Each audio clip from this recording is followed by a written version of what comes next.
উলামায়ে কেরাম লিখেছেন পিতা মাতা এরকম ভাবে জীবদ্দশায় পিতা মাতার এরকম ভাবে 7টি হক রয়েছে, মৃত্যুবরণ করার পরে 7টি হক রয়েছে।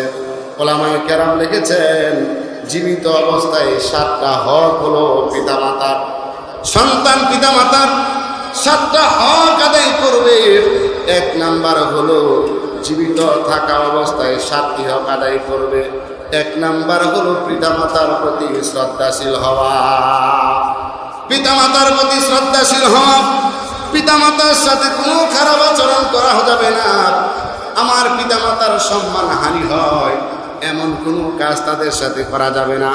তাহলে পিতামাতার হক হলো 14টি, জীবিত অবস্থায় হলো 7টি।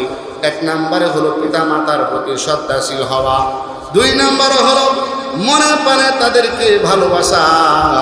3 নম্বরে হলো সদা সর্বদা তাদেরকে মেনে চলা। 4 নম্বরে হলো তাদের খেদমত করা।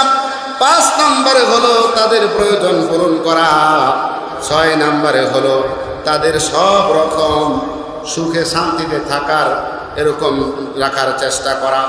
7 নম্বরে হলো নিয়মিত তাদের সাথে সাক্ষাৎ করা। পিতামাতা জীবিত অবস্থায় হলো 7টি হক।